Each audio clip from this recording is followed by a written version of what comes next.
Story time with Mr. Beat. Good day. My name is Mr. Beat.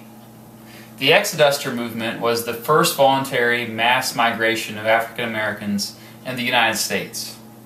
Many of them ended up moving to my home state of Kansas. Here is the story of the Exodusters. Once upon a time, there was a horrible institution in the United States South called slavery. After African Americans were freed from slavery with the 13th Amendment in 1865 and guaranteed rights under the 14th and 15th Amendments a few years later, most blacks in the South still had major obstacles to overcome. Especially after Reconstruction ended, they faced blatant racism, intimidation from terrorist groups like the KKK and the White League, and increased violence upon them. Across the South, the same people who had farmed cotton plantations as slaves were now renting farmland to make a living growing cotton. Most black farmers were in great debt and couldn't make enough money to provide for their families. Blacks were paid lower wages than others for the same amount of work, and they faced long hours and physical abuse from their employers. A big question arose: were African Americans really free in the South when life was so difficult for them?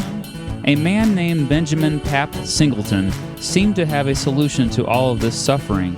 Singleton was a former slave from Tennessee who had escaped to the North, but returned to Tennessee after the Civil War, hoping to help his fellow former slaves improve their lives. Singleton's solution was to convince Southern blacks to move to Kansas. Many believed Kansas was an ideal place for blacks to migrate to because of the free land available there thanks to the Homestead Act. Plus, Kansas had been associated with freedom thanks to the Bleeding Kansas era. It had always been a free state, after all.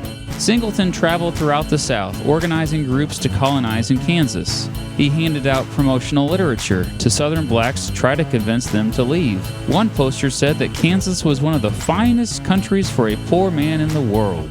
Many African Americans took him up on that offer, and between 1877 and 1879, around 300 blacks followed him to live in Kansas, near Baxter Springs. Soon others were settling in colonies throughout Kansas. Many blacks from Kentucky established the settlement of Nicodemus, which quickly grew and prospered. However, the prosperity ended when the railroad bypassed Nicodemus and was built in a neighboring town. Pap Singleton also started a colony near the town of Dunlap, Kansas. More than 2,400 settlers traveled to live there from Tennessee. The land was harsh, and most settlers lived in dugouts, homes dug into the earth, their first year there. These people who migrated to Kansas became known as the Exodusters.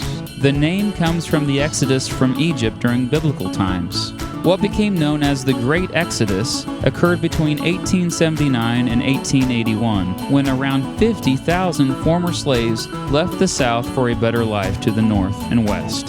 About half of those ended up in Kansas. These Exodusters were different.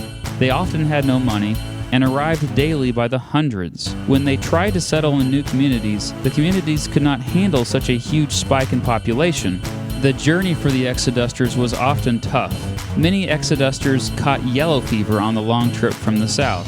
The sudden wave of migration surprised many white Americans, and many of them didn't like it. Many blacks left the South believing they'd get a free trip to Kansas, only to be stranded in St. Louis, Missouri. Fortunately, many organizations, such as the Kansas Freedmen's Relief Association, raised money to help get those stranded in St. Louis to Kansas. In 1855, Kansas Territory had just 151 free blacks living there. By 1880, that number had swelled to over 43,000.